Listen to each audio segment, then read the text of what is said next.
2018 թվական ապրիլի 15 Ֆրանսիայի հրապարակ մոլեգնում է հեղափոխության շունչը եւ անգամ մարդը ով ճունի բարձրագույն կրթություն եւ իր կրթությունը հավաստող ամենաբարձր փաստաթուղթը Իջևանի թիվ 1 դպրոցի ավարտական ատեստատն է խոսում է բարձրագույն կրթության մասին եւ ասում Բոլոր բուհերը պետք է ապաքաղաքականացվեն որևէ կուսակցական չպետք է իրավունք ունենալ լինել որևէ բուհի ռեկտոր եւ բոլոր բուհերը պետք է անցնեն 100% ինքնակառավարման ինչ է սա նշանակում որ բուհական ամբողջ ղեկավարությունը սկսած ռեկտորից ավարտած մյուս պաշտոնյաներով պետք է ընտրվեն բուհի բացառապես ուսանողների եւ դասախոսական կազմի համընդհանուր քվեարկությամբ Հիմա անցել է 8 տարի Մտածում ենք, ասում ենք, բա չհաղթեր այդ հեղափոխությունը։ Բա չլիներ էս մարդը մեր երկրի վարչապետ, ու այսօր գար, ու շատ հանգիստ, վարչապետի որոշումներով, առանց որևէ լարվածության, Երևանի պետական համալսարանի կառավարման խորհրդի նախագահի պաշտոնից հեռացներ պաշտպանության նախարարին, Սուրեն Պապիկյանին։ Հայաստանի պետական տնտեսագիտական համալսարանի կառավարման խորհրդից հեռացներ Հանրապետության նախագահ Վահագն Խաչատուրյանին, որը սահմանադրությամբ իրավունք չունի զբաղեցնել որևէ այլ պաշտոն։ Գար ու հեռացներ Հայաստանի ազգային պոլիտեխնիկական համալսարանի կառավարման խորհրդից Արայիկ Հարությունյանին, դրանից առաջ Տիգրան Ավինյանին, Հայաստանի ազգային agrarային համալսարանի խորհրդի նախագահից Գեգամ Գևորգյանին, Երևանի պետական լեզվահասարակագիտական համալսարանի խորհրդի նախագահից փոխվարչապետ Տիգրան Խաչատրյանին, դրանից առաջ փոխվարչապետ Համբարձում Մաթևոսյանին, Հայաստանի պետական մանկավարժական համալսարանի կառավարման խորհրդի կազմից կրթության նախարար Ժաննա Անդրեասյանին եւ այդպես շարունակ։ Բայց փաստորեն չի հաղթել այդ հեղափոխությունը։ Եվ դրա փոխարեն բուհերից հեռացվել են այն դասախոսները, ովքեր որս 18 թվականի ապրիլի 15-ի հայտարարության պետք է ընտրեին իրենց բուհերի ղեկավար մարմիններին։ Բազմաթիվ նշանավոր ակադեմիկոս, գիտությունների դոկտորներ, պրոֆեսորներ, գիտությունների թեկնածուներ, նշանավոր ոչ միայն դասախոսներ, այլ նաև հասարակության մեջ մեծ հարգանք վայելող գործիչներ հեռացվել են համալսարաններից բացառապես իրենց քաղաքական հայացքների համար։ Եվ միայն դասախոսները, պարզում է նաև, որ նաև ուսանողները, ովքեր հանդգնում են քաղաքացիական անհնազանդության գործողությունների մասնակից լինել։ Մենք արդեն ապրել ենք այն ժամանակաշրջանը, երբ կարմիր բերետավոր ոստիկանության հատուկ ջոկատայինները ներխուժում են անգամ Հայաստանի ամերիկյան համալսարան, Հայաստանի տարբեր բուհեր եւ ուսումնական process-ը ընդհատելով այնտեղից հեռացնում են ուսանողներին։ Իսկ պատճառներն ի՞նչն են, այս կամ այն հարցում իշխանություններից տարբերվող կարծիք ունենալը։ 2022 թվական Բրյուսովի անվան լեզվաբանական համալսարանի, մանկավարժական համալսարանի եւ ֆիզկուլտ ինստիտուտի ուսանողները պարզապես բացահայտել էին այն գաղտնի որոշումը, որը պատրաստվում էր կայացնել կառավարությունը, փակելով միաժամանակ այդ 3 բուհերը, որի փոխարեն պետք է ստեղծվեր մի նոր համալսարան, որի անունը այդ պահին կրթության նախարար Դումանյանը անգամ չգիտեր։ Պարզապես փակել բուհեր։ Եվ այս ամենը սկսվեց ՀՊՏՀ Եղեգնաձորի մասնաճյուղից, առաջին մարզային բուհից, որը փակելու ոչ մի հիմնավորում չկար։ Իսկ դրանից հետո ընդունվեց մի օրենսդրական փաթեթ, որը նախատեսում է Հայաստանում փակել մինչև 4000 ուսանող ունեցող բոլոր բուհերը։ Դրա մեջ են մտնում գրեթե բոլոր մարզային բուհերը բացի Շիրակի պետական համալսարանից, դրա մեջ են մտնում բոլոր բուհերի մարզային մասնաճյուղերը, դրա մեջ են մտնում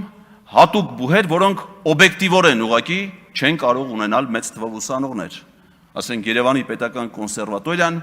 կամ Գեղարվեստի պետական ակադեմիան կամ թատրոնի կինոյի պետական ինստիտուտը։ Նրանց մասնագիտական առանձնահատկությունն է ենթադրում անգամ առանձին դեպքերում անհատական մոտեցում ուսանողների եւ դասախոսների հարաբերություններում։ Եվ արդյոք սա վերաբերում էր միայն բուհերին։ Պարզվում է, որ ոչ։ Այս ամենը վերաբերվում է նաև հանրակրթական դպրոցներին։ Ինչպիսին է լինի կառավարության որոշման ձևակերպումները, ինչպիսին է լինեն դրա շուրջ մեկնաբանությունները, ոչ ոք չի հերքում, բոլորը նաև հաստատում են, որ այս ուսումնական տարվանից իրենց սեփական դպրոց չեն հաճախելու 231 հանրակրթական դպրոցների աշակերտներ։ Հիմնականում հեռավոր բնակավայրերում, լեռնային, բարձր լեռնային համայնքներում, սահմանամերձ համայնքներում։ Մեկնաբանվում է, որ աշակերտների թվաքանակի պակաս լինելն է դրա պատճառը։ Աշակերտների թվաքանակի պակաս լինելը կարող է պատճառ լինել կրթական մեթոդաբանությունը վերանայելու, ուսումնական գործընթացի կազմակերպումը դրան համապատասխանեցնելու, այլ ոչ թե դպրոցները փակելու համար։ Ես ինքս դպրոցահասակ երեխաների հայր եմ։